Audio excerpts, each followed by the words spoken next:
শনিবার দিনকেই কিন্তু রয়েছে বাংলাদেশের ম্যাচ ভোর 6টা থেকে, আর 6:30 থেকে বোধহয় বাংলাদেশ থেকে দেখা যাবে। আর ভারতীয় সময় ভোর 6টা থেকে কিন্তু ম্যাচ পাকিস্তান না, শ্রীলঙ্কার বাংলাদেশের মধ্যে। এবং এই ম্যাচটা জেতার জন্য বাংলাদেশ কেমন একাদশ খেলাতে পারে সেটাই কিন্তু এই ভিডিওতে বলবো। ওপেনে তো আমরা দেখতে পেরেছিলাম যে তানজিম হাসান তামিম এবং সৌম্য সরকার ওপেন করেছিল, লিটন দাসকে পরে খেলানো হয়েছিল। লিটন দাস ওপেনও করে, আবার মাঝে মাঝে মিডল অর্ডারেও খেলে। কোনো জায়গাতেই ঠিকঠাকভাবে পারফরমেন্স করতে পারছে না। সে ওপেন করানো হয়, ওপেনে পারে না, তাকে ব্যর্থ হয় বলে ওপেনে তাকে 3 নম্বর 4 নম্বরে খেলানো হয়, তাকে বাদ দিতে চায় না, সেখানেও খেলতে পারে না। এরকম খেলতে পারে না বলেই সমস্যাটা হয়ে যায়। এবার সে যদি খেলতে পারে তাহলে কিন্তু কোনো সমস্যাটা হয় না। এবার জানি না লিটন দাসকে নেবে কি না। আমার মতে লিটন দাসকে না নেওয়াই বেটার, মানে বেটার হবে। এবার আমি লিটন দাসকে ছাড়াই একাদশের কথা বলবো, তবে আমার মনে হয় লিটন দাসের ওপর মনে হচ্ছে ভরসা রাখতে পারে।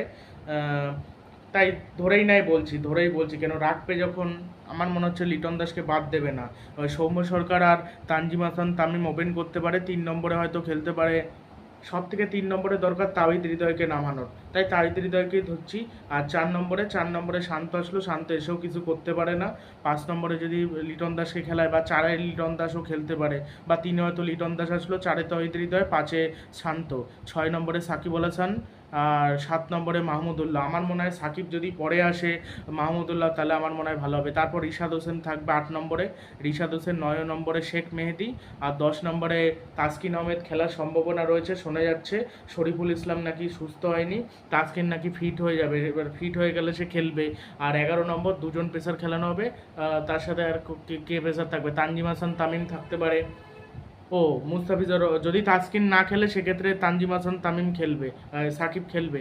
না হলে কিন্তু তানজিম হাসান সাকিব সুযোগ পাবে না, তানজিদ হাসান তামিম সাকিব সে কিন্তু সুযোগ পাবে না। সুযোগ কিন্তু পাবে মানে দুজন পেস বোলার, সেটা হলো তাসকিনের সাথে মুস্তাফিজুর রহমান।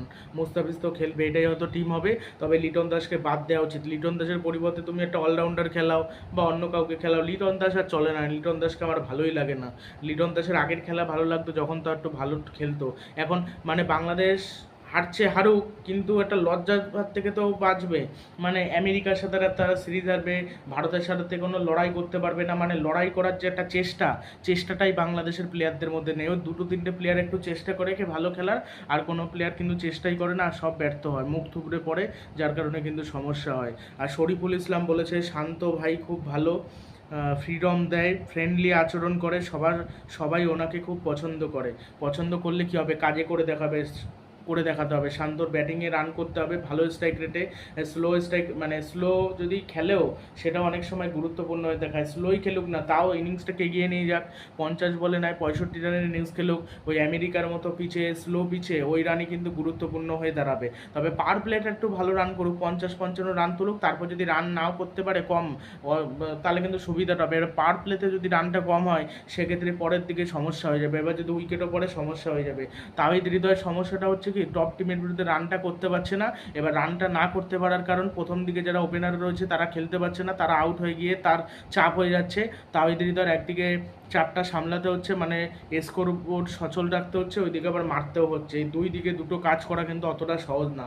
আমরা নাই ফোনে হোক, বা হয়তো আমরা বললাম যে কেন, বা হয়তো ফেসবুকে আমরা লিখে পাঠালাম যে কেন এরকম বাজে পারফরমেন্স করছে, আমরা তো বললাম, কিন্তু ম্যাচের পরিস্থিতি কি সমস্যা হচ্ছে সেটা তো প্লেয়াররা জানে। মানে মুখে বলা তো অনেক কিছুই সহজ, কাজে করে দেখানো কঠিন অনেক। তাও কাজে করে দেখানো কঠিন হলো, আমি মনে করি বাংলাদেশ যেভাবে হারে, জেতা ম্যাচ হেরে যায়, হ্যাঁ, তারপরে একেবারে লড়াই না করে হেরে যায়, সেটা মানে ঠিক না। মানে এগুলো মানে কীরকম লাগে যেন। আয়ারল্যান্ড, আফগানিস্তান বা অন্যান্য যেসব দল রয়েছে, বাকি যেসব 19টা দল বাংলাদেশ বাদে, তারাও মনে হয় জিতার চেষ্টা করে, তারাও মনে হয় এটা লড়াই করার চেষ্টা করে। বাংলাদেশ লড়াই করতে পারে না। বাংলাদেশ এবার গ্রুপ ডিতে রয়েছে, গ্রুপ ডি থেকে সুপার 8-এ যাওয়া কিন্তু অতটা সহজ হবে না বাংলাদেশের জন্য। আমি যদি বলি ডি গ্রুপে কারা কারা রয়েছে, গ্রুপ ডিতে রয়েছে south Africa, Sri Lanka, Bangladesh, Netherland, Nepal. এবার শ্রীলঙ্কা আগের ম্যাচ সাউথ আফ্রিকার কাছে হারলেও তারা কিন্তু রোজ ম্যাচ হারবে না। কে বলতে পারে বাংলাদেশের বিরুদ্ধে হয়তো ভালো খেলে দিল। আর অনেকে 2-1 জন লিখছিল যে মানে মাহমুদুল্লাহ 80 রান করবে, তাওহিদ হৃদয় 80 রান করবে, এত রান করা সম্ভব না, এত রান হবে না। বাংলাদেশের কেউ 40-50 রান করতে পারে নাকি তাই ঠিক নেই, আর 80 রান তো দূরের কথা, 40-50 রান করুক না, এক একটা প্লেয়ার 40-45 করে রান করে দিলেও রানটা যদি একটা ভালো জায়গায় যায় 160, 65, 70, বা সেটাও যদি অন্তত ভদ্রস্থ জায়গায় 150, 160, তাও মনে হয় একটা জেতার জন্য ভালো হবে। আর শ্রীলঙ্কা কিন্তু বাংলাদেশের কাছে হারতে চাইবে না, শ্রীলঙ্কাও কিন্তু ঘুরে দাঁড়ানোর চেষ্টা করবে। শ্রীলঙ্কা যেহেতু আগের ম্যাচে হেরেছে, এই ম্যাচে বড় ব্যবধানে হেরেছে, এই জন্য অল আউট হয়ে গেছিলো কম রানে। এবার বাংলাদেশের বিরুদ্ধে কিন্তু তারা জেতার চেষ্টা করবে, তার কারণ কি, বাংলাদেশের কাছে হারার কিন্তু চেষ্টা করবে না। আর মানে রেশারেশি খেলা হয় শ্রীলঙ্কা এবং বাংলাদেশের মধ্যে, যখনই খেলা হয় না রেশারেশি খেলা হয়, কেউ টাইম আউট সেলিব্রেশন করে, কেউ আবার নাগিন ড্যান্স করে, কেউ আবার অন্য ধরনের সেলিব্রেশন করে, মানে একটা রেশারেশি রুদ্ধশ্বাসপূর্ণ ম্যাচ হয়। এই জন্য দুদলই জেতার চেষ্টা করে, বাংলাদেশও জেতার চেষ্টা করে, আবার শ্রীলঙ্কাও জেতার চেষ্টা করে। এই জন্য বাংলাদেশের একাদশ কেমন হওয়া উচিত সেটা অবশ্যই তোমরা কমেন্ট বক্সে জানিও, এবং ভিডিওটি ভালো লাগলে ভিডিওটি শেয়ার করে দিও। আর এই T20 ওয়ার্ল্ড কাপগুলো দেখে অতটা মজা আসছে না, লো স্কোরিং ম্যাচ হচ্ছে বলে, লো স্কোরিং ম্যাচ হচ্ছে, ঝিমানো হচ্ছে, এবং বড় শট খেলা যাচ্ছে না, যে বলগুলো আসছে থমকে থমকে আটকে যাচ্ছে, স্লো হয়ে যাচ্ছে বলগুলো, খেলা যাচ্ছে না, এটাই হচ্ছে সমস্যা। তা দেখা যাক এখন কি হয় শেষ অবধি। মানে বাংলাদেশে আমার যদি মত হয় লিটন দাসকে বাদ দেওয়া উচিত, লিটন দাস আর চলে না, তাও মনে হয় ভরসা রাখবে, এতদিন যখন বাদ দেয়নি আমার মনে হয় না এখন আর বাদ দেবে বলে, এখন তার উপর ভরসা রাখবে। এবার ভরসা রাখার পর ভরসার যদি দাম দিতে না পারে তাহলে তো আর কিছু বলার নেই, ভরসার দাম যদি দিতে পারে তো ভালো, মানে আদৌ দিতে পারে নাকি কোনো ঠিক নেই। তার কারণ লিটন দাস এমন একটা প্লেয়ার, একটা যখন ফর্মে থাকে একটা বা দুটো ম্যাচে খেলে, বাকি ম্যাচে খেলতে পারে না। তাওহিদ হৃদয় তাও তো টেনে নিয়ে যায়, অন্য সবার থেকে বেস্ট স্ট্রাইকার, তাও দলকে টেনে নিয়ে যেতে পারে। তবে বুদ্ধিমানের কাজ হবে ওটাই, যদি সৌম্য সরকার, তানজিম হাসান তামিম এরা যদি ওপেন করে, তিনে তাওহিদ হৃদয়কে পাঠায়, তিনে তাওহিদ হৃদয় আসলে কি হবে, মানে সে নিজের মতো কাজটা করতে হবে। এবার অপর দিকে উইকেট পড়ে গেল, সেক্ষেত্রে আর তাওহিদ হৃদয় কী করবে, সেক্ষেত্রে তাওহিদ হৃদয় কিন্তু খেলতে পারবে না। মাহমুদুল্লাহ এই প্লেয়ারটা, এই দুটো তিনটে প্লেয়ার একটু কাজের কাজ করছে, বোলিংটা রিশাদ হোসেন যদি কাজটা করে দিতে পারে, উইকেট নিতে পারে। শেখ মেহেদী হাসান পাওয়ার প্লেতে বল করবে, বাট অতটা ভালো যদি নাও বল করে কোনো অসুবিধা নেই, 4 ওভার তাকে দিয়ে করানোর দরকার নেই, তুমি মাহমুদুল্লাহকে দিয়ে বল করো, মাহমুদুল্লাহ তো ফিল্ডিংও ভালো করে, আবার বোলিংয়ের প্রয়োজনে উইকেটও নিতে পারে। অনুশীলন ম্যাচে কিন্তু রোহিত শর্মার উইকেট নিয়ে ভারতকে চাপে ফেলে দিয়েছিল, তারপর তো এসে ভালো পার্টনারশিপ করেছিল, সেটা ভারত চাপটা সামলাতে পেরেছিল ওই জন্য। আর বাংলাদেশের ওই ম্যাচে কোনো লড়াই দেখতে পেলাম না, না হলে 60 রানে হারে ভারতের কাছে, মানে ভারতের কাছে যেই দেখে খেলতেই পারে না। তবে ভারতের বিরুদ্ধে মাঝে মাঝে আবার জ্বলে ওঠে লিটন দাস, সেটা এশিয়া কাপে সেঞ্চুরির দিক দিয়ে হোক, বা 2022 T20 ওয়ার্ল্ড কাপে হোক, মানে বাংলাদেশের হয়ে লিটন দাস যেন ইন্ডিয়ার বিরুদ্ধে জ্বলে ওঠে। শ্রীলঙ্কার বিরুদ্ধে খেলে, বাংলাদেশে যে সাকিব আল হাসান ভালো খেলে, আর কে ভালো খেলে, মাহমুদুল্লাহ বোধহয় ভালো খেলে, মুশফিকুর রহিম ভালো খেলে, বাট মুশফিকুর রহিম তো নেই। আর তানজিম হাসান তামিম নতুন প্লেয়ার, তো নতুন প্লেয়ার, মানে আমি বুঝতে পারছি না, 1 বলে 0 রান করে, 6 বলে 0 রান করে, এর জন্যই তো তানজিম হাসান তামিম খেলতে পারে না। তোমরা একটা প্ল্যানিং নিয়ে খেলো, বাংলাদেশের কোনো প্ল্যানিং নেই যে আমাদের এই প্ল্যানিং, বাংলাদেশের প্ল্যানিং আজ পর্যন্ত আমি বুঝতে পারিনি। এই যে কটা ম্যাচে হারলো সিরিজে, মানে যে আমি এইভাবে খেলতে চেয়েছিলাম, আমরা এইভাবে খেলার চেষ্টা করেছিলাম, মানে বাংলাদেশের সবসময় নেক্সট ওয়ার্ল্ড কাপ, মানে টার্গেট হলো তাদের নেক্সট ওয়ার্ল্ড কাপ, মানে এইবারের T20 ওয়ার্ল্ড কাপে মনে হবে নেক্সট ওয়ার্ল্ড কাপ, তারপরে এবার নেক্সট ওয়ার্ল্ড কাপ, এই জন্য তারা একবারও জিততে পারে না, তারা এই বারবার ব্যর্থ হওয়ার ওটাই হলো কারণ, এটাই হলো মূল বিষয়। তো দেখা যাক বাংলাদেশ এখন কি করতে পারে, লিটন দাসকে খেলায় নাকি আর কাকে বাদ দেওয়া উচিত টিম থেকে, সেটা অবশ্যই কমেন্ট বক্সে জানাবেন। অনেকে বলছে লিটন দাস না, নাজমুল হোসেন শান্তকে ক্যাপ্টেন হিসেবে সরানো হোক, ক্যাপ্টেন হিসেবে তখনই সরানো হবে যদি এই যে T20 ওয়ার্ল্ড কাপে তো হারবেই মনে হচ্ছে, এরপরে যে সিরিজগুলো রয়েছে সেখানে যদি পরপর 3-4টে সিরিজ হারতে থাকে, তখন কিন্তু অন্য কাউকে অধিনায়ক করা হবে। তাওহিদ হৃদয়কে অধিনায়ক করে দিক না, তানভীর ইসলামের জায়গায় মেহেদী হাসান মিরাজকে দরকার ছিল। মেহেদী হাসান মিরাজ কিন্তু খুব একটা খারাপ বল করে না, তুমি শেখ মেহেদী হাসানকে খেলাচ্ছ, কিন্তু স্কোয়াডে অন্তত তানভীর ইসলামের জায়গা নেওয়া উচিত ছিল। তানভীর ইসলাম ফালতু, আগের দিন নাহলে 3টে 6 খায় নাকি, অনুশীলন ম্যাচ হোক আর যাই হোক, মানে ব্যাটের গোড়ায় বল দিচ্ছে, বল কোনো স্পিন করে না, তুলে ছক্কা মারছে হার্দিক পান্ডিয়া পুরনো ফর্মে ফিরে এসছে তানভীর ইসলামের বলে। আর তারপর সাকিবের বলেও মেরেছে, সাকিব যখন মার খাবে তখন সরিয়ে দাও। আর বাহাতি থাকলেই যে অফ স্পিনার দিতে হবে এমন কোনো কথা নেই, অফ স্পিনার যদি মার খেয়ে যায় কোনো অসুবিধা নেই, তুমি লেগ স্পিনার নিয়ে আসো, অনেক এরকম রয়েছে বাহাতি, মানে ডানহাতি লেগ স্পিনার, বাহাতি যারা ব্যাটার তাদেরকে আউট করেছে, এরকম অনেক ক্ষেত্রে হয়েছে। এবার সেগুলো কাজে লাগানোর চেষ্টা করো, সবসময় বাহাতি ব্যাটার ব্যাট করতে আসলে অফ স্পিনার দিতে হবে এমন কোনো কথা নেই, বা ডানহাতি ব্যাটার ব্যাট করতে আসলেই বাহাতি অফ স্পিনার দিতে হবে এমন কোনো কথা নেই, অর্থোডক্স বোলার তো অফ স্পিনার দিয়েও ডানহাতি ব্যাটসম্যানকে আউট করা যায়। ডানহাতি ব্যাটসম্যানকে আউট করা যায়। এগুলো মাথায় রাখতে হবে, এগুলো বুঝে বল করতে হবে, তাহলে আমার মনে হয় ভালো হবে। আর প্রথম দিকে হয়তো শুরু করবে পেসাররাই, মুস্তাফিজুর রহমান আর তার সাথে তানজিম হাসান, সাকিব এরাই হয়তো শুরুটা করবে, 2-2-4 ওভার করবে। তারপর হয়তো শেখ মেহেদী হাসান চলে আসতে পারে। আবার এটা হয়তো হতে পারে মুস্তাফিজুর ওভার রেখে দিল, হয়তো তানজিম হাসান সাকিব 1 ওভার শুরু করলো আর মেহেদী হাসান মিরাজ 1 ওভার শুরু করলো, 2-2-4 ওভার হয়ে গেল। তারপরে 1 ওভার মুস্তাফিজকে করালো, তারপর মুস্তাফিজকে করিয়ে অন্য বোলারদের রিশাদ হোসেন অথবা অন্য যারা মাহমুদুল্লাহ এদেরকে দিয়ে করালো। আর শেষের দিকে মুস্তাফিজের জন্য রেখে দিল। মুস্তাফিজের জন্য ডেথ বোলিংটা রাখা যেতে পারে, দেখা যাক কেমন বল করে। খারাপ বোলার তো না মুস্তাফিজ, দেখা যাক না। শ্রীলঙ্কার বিরুদ্ধে যদি জেতে তাহলে কনফিডেন্সটা পাবে, আর না হলে তো গেল। না হলে যদি হারে তাহলে ধরে নিতে হবে বাকি ম্যাচগুলো জিততেই পারবে না, ওই প্রথমেই বিদায়। আর অন্য টিম, ছোটোখাটো টিম কি আছে, ছোটোখাটো টিমের বিরুদ্ধে জিতলে হবে না, ওই টিম শ্রীলঙ্কার বিরুদ্ধে জেতা দরকার। আর সাউথ আফ্রিকার বিরুদ্ধে বাংলাদেশ কী করে জিতবে? ওরকম বিধ্বংসী যে টিমটা এত বিধ্বংসী, তার বিরুদ্ধে কী করে জিতবে? জিততে পারবে না। নেদারল্যান্ড, নেপাল এদের বিরুদ্ধে হয়তো জিততে পারে বাংলাদেশ, এদের সাথে হারবে না। ওই হারতে পারে সাউথ আফ্রিকা শ্রীলঙ্কার সাথে। এবার এইগুলোই জেতা মুশকিল হয়ে যাবে। তোমাদের কি মনে হয়, বাংলাদেশ কি ভালো করতে পারবে নাকি সেটা অবশ্যই কমেন্ট বক্সে জানিও, এবং ভিডিওটি ভালো লাগলে ভিডিওটি শেয়ার করে দিও।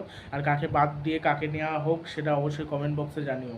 আর জাকির আলী প্লেয়ারটাকে নেওয়ার দরকার না, তবে আমার মনে হয় যদি লিটন দাস না খেলে তাহলে কিন্তু জাকির আলীকে নেওয়া যাবে। না হলে তো জাকির আলীকে নেবে কোন জায়গায়? জাকির আলীকে নিতে পারবে না, সেক্ষেত্রে জাকির আলী বাদ। আর জাকির আলী অনেকের মধ্যে কিছু সেরকম নেই, তাও তাকে খেলানো হবে যদি চায় লিটন দাসের পরিবর্তে আমরা খেলা। লিটন দাসের কোনো ফর্ম নেই। আর লিটন দাস আর সৌম্য সরকারকে যদি ওপেনিং করা, সেক্ষেত্রে আবার তানজিম হাসান তামিম কিন্তু থাকবে না। তবে আমার মনে হয় না তানজিম হাসান তামিমকে বাদ দিয়ে দেওয়া হবে বলে। আগে আমরা দেখেছি বাংলাদেশ হয়তো প্লেয়াররা সেইভাবে পারফরমেন্স করতে পারেনি, কিন্তু হুটহাট করে বাদ দিয়ে দেয়নি। হ্যাঁ, অনেকে বাদ দিয়ে দিয়েছিল, 1-2 ম্যাচ খেলে বাদ পড়েছিল খারাপ খেলার জন্য, কিন্তু অনেক প্লেয়ারের উপর ভরসা রেখেছিল। তানজিম হাসান তামিমকে আমার মনে হয় বাদ দেবে না, কেন কিছুদিন আগে আমরা দেখেছিলাম আমেরিকার বিরুদ্ধে 100-র উপরে পার্টনারশিপ করেছিল রানের এই তানজিম হাসান তামিম আর সৌম্য সরকার। সেখানে কিন্তু তানজিম হাসান তামিম ধরে খেলেছিল, মেরে খেলেছিল সৌম্য সরকারকে চালাতে হবে। সৌম্য সরকার যেরকম চালিয়ে খেলে, যেটা মারার বল সেটা মারতে হবে, আর নাইলে তুমি স্ট্রাইক রোটেট করে খেলো। বাংলাদেশের প্লেয়াররা স্ট্রাইক রোটেট করতে পারে না, এই জন্যই সমস্যা। এত ডট বল খায়, এই জন্য স্ট্রাইক রেট বাজে। মাহমুদুল্লাহ এখন নাই ভালো স্ট্রাইক রেটে ব্যাট করছে, আগে কিন্তু মাহমুদুল্লাহ স্লো স্ট্রাইক রেটে ব্যাট করতো। কিছু কিছু ম্যাচে ভালো স্ট্রাইক রেটে ব্যাট করেছে, কিন্তু মেরে ব্যাটিং করতে পারে না খুব একটা। মেরে লিটন দাসই ব্যাটিং করে, তাও ধারাবাহিকতা নেই। তাওহিদ হৃদয়ের একটু ধারাবাহিকতা আছে, অ্যাভারেজ বোধহয় 30 তাও।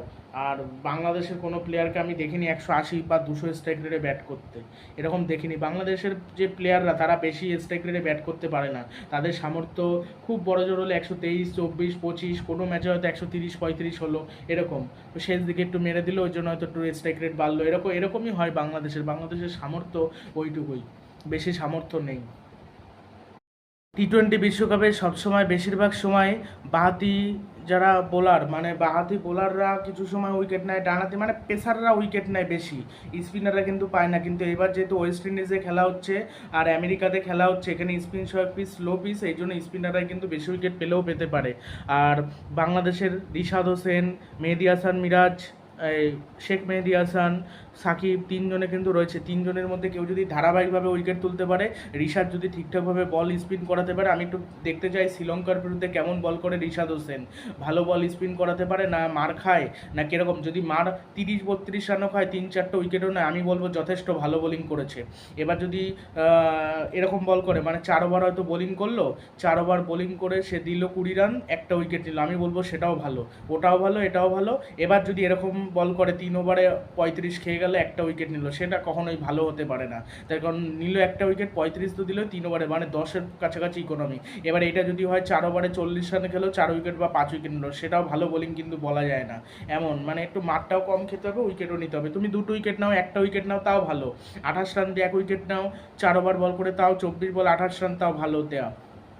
এবার উইকেটটা বেশি তুলতে পারলে কী হবে, লেগ স্পিনাররা কিন্তু উইকেটটা বেশি তুলতে পারে। হাসারাঙ্গা কিন্তু সমানে অ্যাটাক করে যাবে বাংলাদেশের বিরুদ্ধে, মানে বাংলাদেশের ব্যাটাররা আবার স্পিনে না ফেসে যায়, মানে শ্রীলঙ্কার যেটা স্পিনার রয়েছে মহেশ থেকসানা, তার সাথে ওয়ানেন্দু হাসারাঙ্গা, এদের তাই আবার না ফেসে যায়। তারপর মাথিসা প্রাথিরানা, নুয়াং থুসারা, দুজনকে কিন্তু খেলাবে। দুজনের বল ট্যাকেল করা কিন্তু খুব কঠিন হবে বাংলাদেশের জন্য, এটা আমি আগের থেকেই বলে দিচ্ছি। এই জন্য বাংলাদেশের একটু দেখে খেলা উচিত, তাহলে আমার মনে হয় ভালো হবে, নাহলে খুবই সমস্যায় পড়বে।